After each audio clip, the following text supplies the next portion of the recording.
अनुरता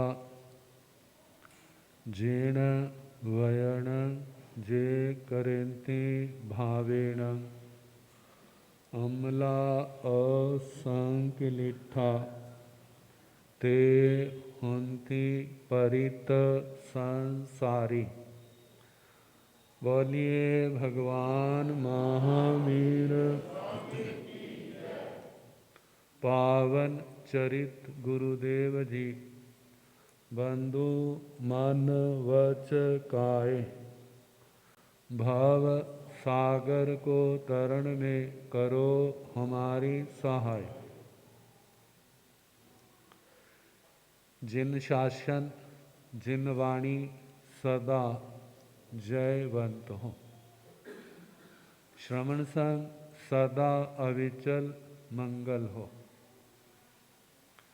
मुक्ति को प्राप्त श्रमण भगवान महावीर स्वामी उनकी परम पावन कल्याणी भागवती वाणी वाचक प्रमुख श्री इंदर भूति गौतम आदि गणधर भगवंत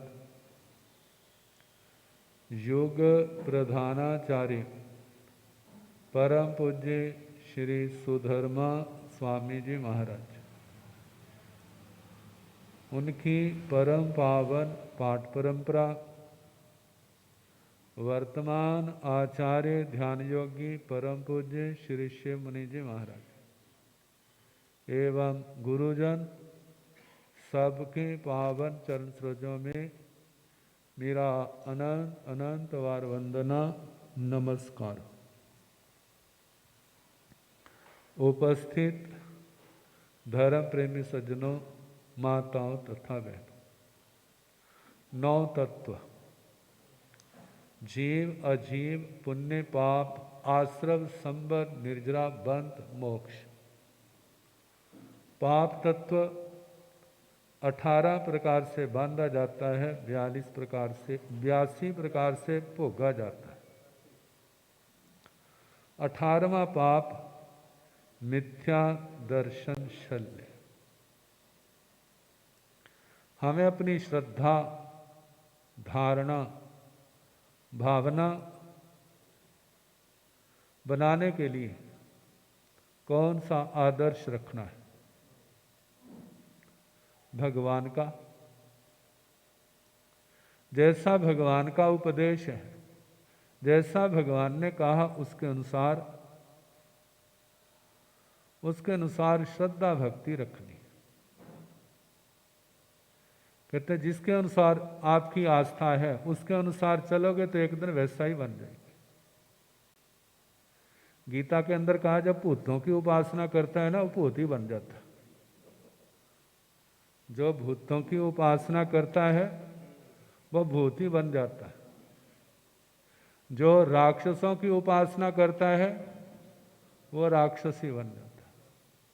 जो देवताओं की उपासना करता है वो देवता बन जाता। और जो भगवान की उपासना करता है वो एक दिन भगवान। अब देखो क्या वरना, भूत वरना भगवान वरना।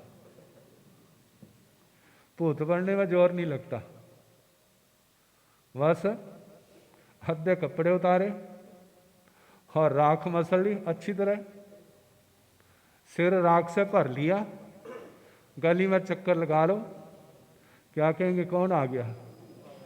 भूत आ गया। भूत बनने में जोर नहीं लगता, लेकिन एक अच्छा इंसान और भगवान उसके लिए तपना पड़ता है। दुनिया का बहुत संताप सहना पड़ता है, फिर कहीं जाके भगवान का वो पावन स्थान मिलता है। जब वह मिल जाता है फिर कुछ भी पाने की चाहना नहीं रहती। तो हमें श्रद्धा का केंद्र किनको बनाना? भगवान और भगवान की बातें। जैसा भगवान ने कहा वैसी हमारी श्रद्धा होनी चाहिए, क्योंकि भगवान पूर्ण सम्यक दृष्टि है। तो हमें भी क्या बनना है? पूर्ण सम्यक दृष्टि। तो कैसे बनेगी? जो जो भगवान ने कहा ये करना ये नहीं करना, जो नहीं करना उसको छोड़ने की भावना, और जिसको करना है उसको करने की भावना रखना और उसके अनुसार प्रयास करना। पाप को छोड़ने का, धर्म को अपनाने का, आचरण करने का अभ्यास करना। ये अभ्यास क्या है? आत्मा को मैला होने से बचाता है और आई हुई मैल को धोता है। तो उस तक पहुंचने के लिए 3 सूत्र हैं, देव, गुरु और धर्म। देव का मतलब अरिहंत भगवान हमारे देव है, अरिहंतो मह देव। कब तक? जाव जीवम, आजीवन। कहते जन्म जन्म तो क्यों नहीं कहा? उपसक हरंग के पाठ में कहा ना, भवे भवे पास जिन चंद, हे भगवान पार्श जिन चंद्र, जन्म जन्म में आपके चरणों से मेरा लगाव रहा। लेकिन जहां कहा जाव जीव, जाव जीव का मतलब जो जीवन की अंतिम घड़ियों तक हमारे जीवन में बात रहेगी। तो याद रखना, जब हम आगे जाएंगे ना तो वो भी हमारे साथ जाएगी, वो भी हमारे साथ जाएगी। और यदि अंतिम समय छोड़ दिया तो फिर गारंटी नहीं है। आराधक क्यों कहा जाता है? जिसने भगवान की आराधना अंतिम समय कर ली तो समझना अगला जन्म भी वैसा ही होगा, और अंतिम समय छोड़ दी तो फिर अगले जन्म की गारंटी नहीं। प्राय करके जिन्होंने सारा जीवन धर्म ध्यान किया है, मानो किसी पाप के कारण से वो अंतिम समय उखड़ भी जाते हैं ना, तो उसका बोझ बल ज़्यादा किसका है? वो धर्म ध्यान का है, सामायिक संबर का है। और वो कुछ समय के लिए भटक जरूर गया है, लेकिन जैसे ही वो भटकाव का कारण कर्म हल्का होगा तो जो पहले किया हुआ धर्म ध्यान है वो सारा उसके साथ सामने आ जाएगा।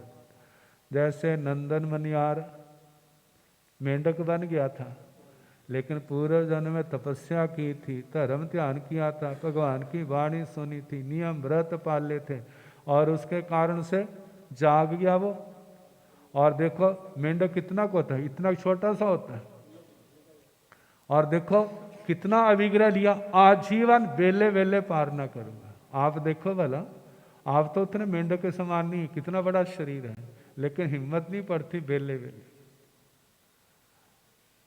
उसके बाद कितनी समता, कितनी शांति, पेट फट गया है, गुस्सा नहीं आया, कितनी शांति, एक किनारे होकर के संथारा लिया, और जहां से एक पहले देवलोक में देवता बना 4 पल्योपम की आयु का, और वहां से एक जन्म लेके कहाँ जाएगा? मोक्ष में जाएगा। किया था तो सहारा मिल गया, और ना किया हो तो फिर किसका सहारा मिलेगा? कहा कि जिन जो भटक गए हैं उनका तो जो है मिल भी सकता है, नहीं भी मिल सकता, लेकिन वो पाप जब हल्का पड़ेगा तब सामना होगा। लेकिन जिन्होंने अंतिम समय बिल्कुल आराधक, सौम्य, शांत, निर्वैर, निर्शल्य रहे हैं, उनके लिए अगला जन्म कल्याणकारी ही है, वहां भटकने का सवाल नहीं होता। तो कब तक? अरिहंत भगवान मेरे देव है, आजीवन। आजीवन का मतलब इस जन्म में रहेंगे तो अगले जन्म में भी मेरे साथ रहेंगे। आगे सुसाहुणो गुरुणो, अच्छे साधु जो भगवान के मार्ग पर चलने वाले, जर जोरू जमीन के त्यागी, जिन्होंने सब कुछ छोड़ दिया और इस तप त्याग के मार्ग पर चल रहे। अब इस मार्ग पर चलने वाले अच्छे साधु साध्वियां, जिनके मन में कोई संसार की कामना नहीं है, कोई मेरे को मत्था टेके ना टेके, कोई लालसा नहीं है। क्या सोचते हैं इसके मत्था टेकने से क्या मैं अरिहंत बन जाऊंगा? क्या मैं सिद्ध बन जाऊंगा? क्या मैं साधु बन जाऊंगा? बिल्कुल नहीं। क्या नहीं टेकने से तो क्या मैं नीचे गिर जाऊंगा? कुछ नहीं। अच्छा और बुरा किससे बनेगा? वो अपनी करनी के कारण बनेगा। मेरी साधना ठीक होगी तो मेरा स्तर ऊंचा उठेगा, और मेरी साधना गिर गई, मेरे भाव गिर गए, तो दुनिया वाले कितने ऊपर चढ़ाए, वो ऊपर चढ़ेगा नहीं, वो नीचे ही गिरेगा। तो कहा अच्छे साधु मेरे क्या है? गुरुजन। और धर्म क्या है? भगवान की आज्ञा का पालन करना। आण आए मामगम धम्मम। भगवान कहते हैं मेरा धर्म मेरी आज्ञा का पालन करने में, पाप को छोड़ना, संयम को स्वीकार करना, तपस्या करना।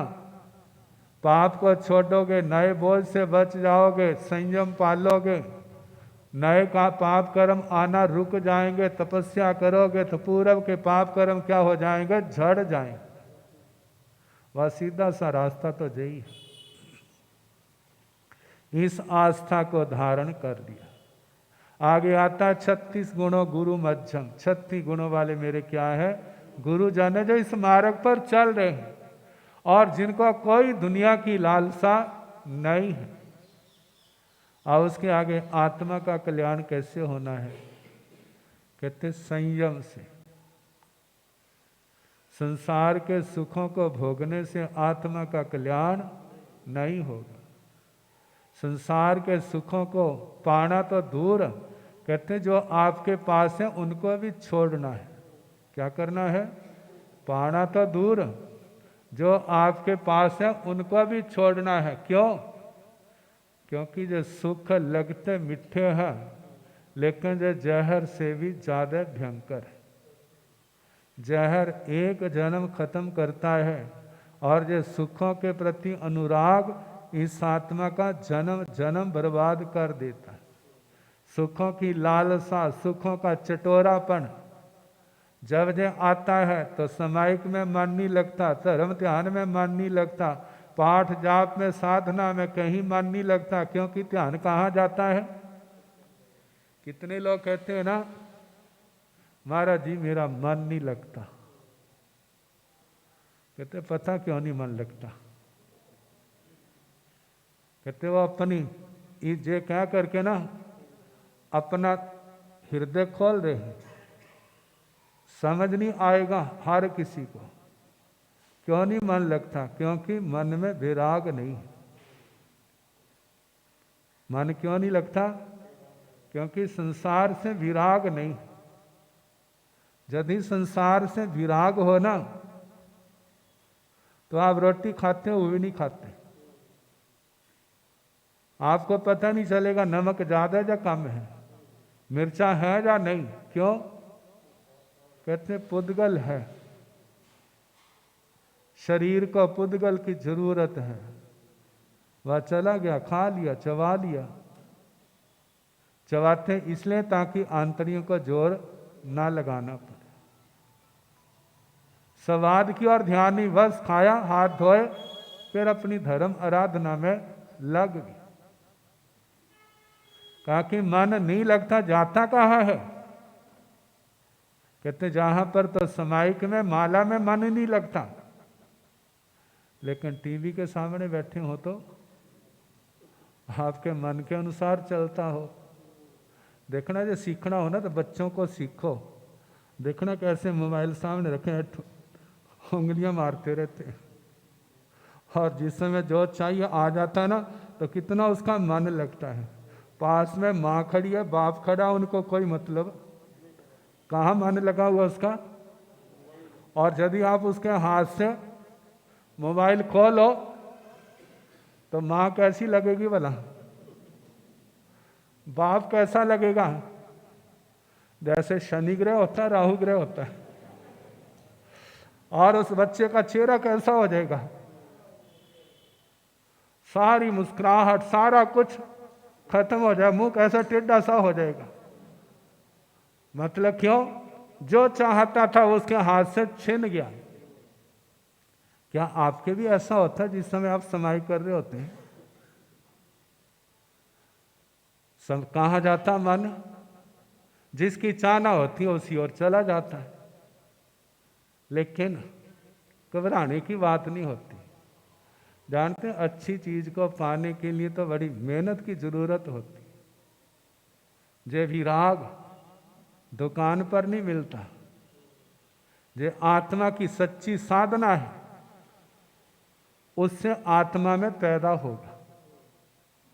जब हम तप संयम नियम व्रत पालते हैं, इस भावना से पालते हैं मेरे जन्म जन्म की जो कालिमा है वो उतर जाए, जन्म जन्म के पाप कर्म धुल जाए। जैसे जैसे आत्मा निर्मल होगी, आत्मा का विवेक बढ़ेगा, आत्मा की समझ बढ़ेगी, आत्मा का विराग बढ़ेगा। लेकिन कब?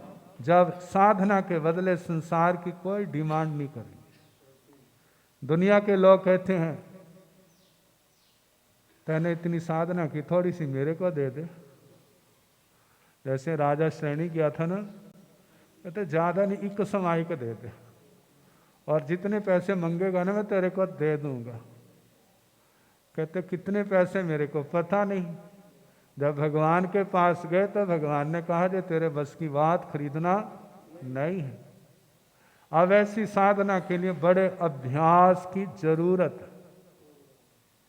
कहते हैं जैसे बड़ा व्यापार कैसे होता है, बड़ा व्यापार केवल बातों से नहीं होता है, उसके लिए पैसा भी तो चाहिए। यदि पैसा नहीं है तो आप दिखते हैं बड़े बड़े परिवारों के बच्चे, और छोटी मोटी दुकान तो उनको पसंद ही नहीं आती। पहले सपना क्या होता, बड़ा सा शोरूम हो और सामान से भरा हो, और बापूजी कहें ले बेटा चाबी और गद्दी पर बैठ जा। ऐसा ही सपना होता है। लेकिन वो भी देखो जो नीचे जमीन से ऊपर उठते हैं, अपनी मेहनत के द्वारा, अपनी ईमानदारी के द्वारा, अपने विश्वास, देखा जाए तो ऐसे पुण्य के बल से बढ़ते हैं। कहते हैं एक बार एक भाई ने अपनी आत्म कथा सुनाई। सुनाते हैं ना संतों के पास जाके अपनी कथा। कहते हैं महाराज एक बार ना हमारे घर में बच्चा बीमार हो गया, इलाज करा रहे हैं, कोई फर्क नहीं पड़ रहा। माला समायिक धर्म ध्यान बहुत करते थे। तो जानते हैं जिस समय जब किसी वैद्य का, डॉक्टर का कोई उपाय नहीं चलता, तो फिर हमारे भारत के लोगों की ध्यान जाता है किशोर किसी ने कुछ कर ना दिया हो, होता है ना। अब चला गया ध्यान, मन में बड़ी बेचैनी हुई। कहते किसी की दुश्मनी हमारे साथ है, इस मासूम बच्चे के साथ किसका क्या बैर है। मन के अंदर आया जोश, कहने लगा यदि किसी ने किया है ना जितना मैंने आज तक धर्म ध्यान किया है, बस उसका क्या हो जाए। जब जोश आता है तो फिर विवेक थोड़ा रहता है। अब क्या हो गया, बल था, धर्म ध्यान किया था, जप किया था, नियम व्रत पाले थे। जानते हैं आपके परिवारों में जन्मजात संस्कार होते हैं, गलत खाना नहीं, गलत पीना नहीं, गलत संगति में जाना नहीं, और इसके कारण से कितना बड़ा तप है, इसके कारण से आत्मा का कितना पुण्य इकट्ठा होता है। और वो था, क्या कर दिया उसने, जैसे हवन करते हैं ना, करते हैं स्वाहा, कर दी उसने स्वाहा, और बस जिसने किया था हो गया उसका टट्टू पार। और बच्चा क्या हो गया, बच्चा ठीक हो गया। और ये बात देखने के लिए तो, और उसके बाद अब वो माला में बैठता है, मन नहीं लगता, समाई करता है, मन नहीं लगता, गुरुओं के पास बैठता है, मन नहीं लगता। क्यों नहीं लगता वाला? जो मन को रोकने वाली शक्ति थी उसने क्या कर दी, वो खत्म कर दी। कहा मन को और इंद्रियों को रोकने में कितना जोर लगता है। जैसे नदी के पानी को रोकने में, नदी की बाढ़ को रोकने में जोर लगता है, यदि टाइम पर बांधा होगा तो उस बाढ़ को रोक लोगे, नहीं तो इतना जोर आएगा रोकने वाला उसी के साथ बह जाएगा। ऐसे मन का और इंद्रियों का कितना जोर है। आत्मा के अंदर ताकत तो बहुत है, लेकिन अच्छी ओर ले जाने की ताकत नहीं रही। अब भटकता है, कभी कहीं जाता है, कभी कहीं जाता है। कहता मैं वर्षों तक ऐसे भटकता रहा। फिर उसके बाद थोड़ा थोड़ा मन माला में, समायिक में लगने लगा। मतलब भटकने से पैसा पैसा पैसा पैसा क्या हुआ, वो आत्म बल उपार्जित हुआ, इकट्ठा हुआ। जब वो इकट्ठा हुआ फिर नए सिरे से क्या है, धर्म आराधना का।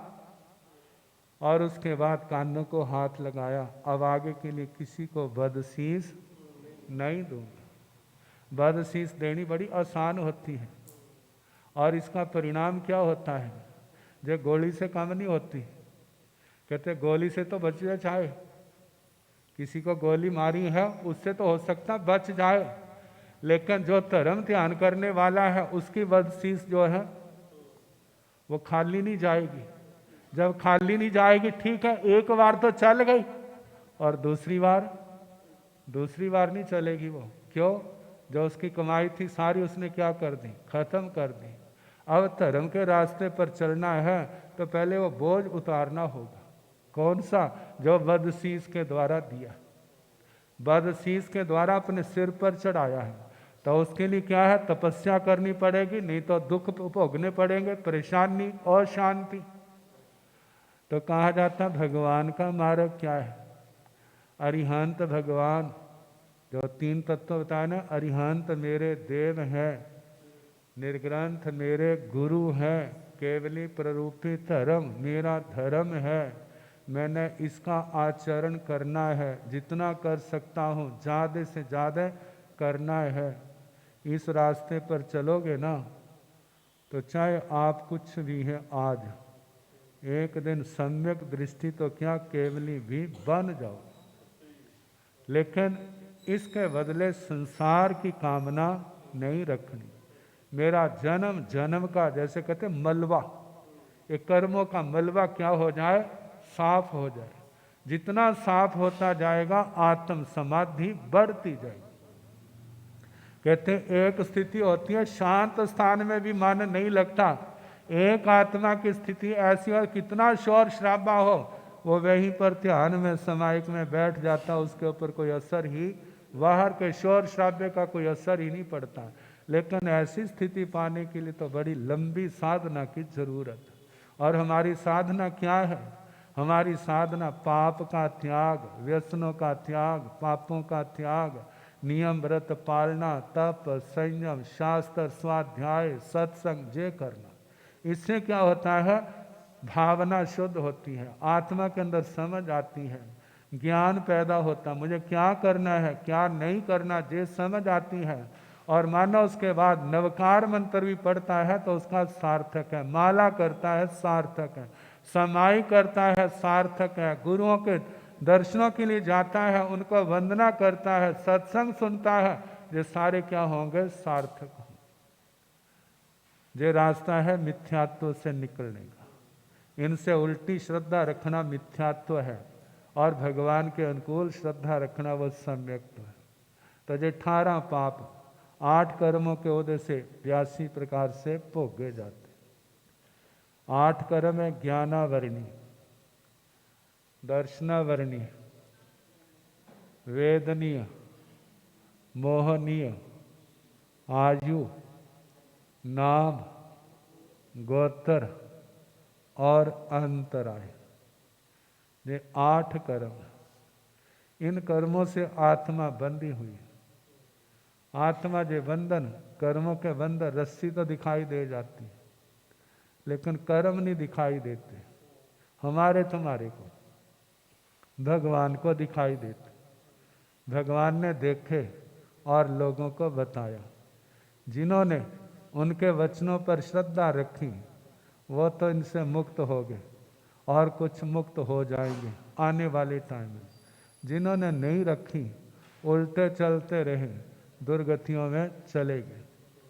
कहते हैं पाप करना आसान है, सुख भोगने और भी आसान है, लेकिन धर्म करना, पाप का त्याग करना, सुखों को छोड़ना ये बड़ा मुश्किल है। कहते हैं भगवान के समय एक युद्ध हुआ था नाने दोते का, राजा चेड़ा और कौणी का। 2 दिन में 1,80,00,000 लोग मारे गए। अब कहते हैं मरे, अरे जहां मरे तो साधु बन जाते, संथारे ले लेते, सामायिक संबर करते, तुम्हारा जीवन सफल होता। लेकिन मर गए,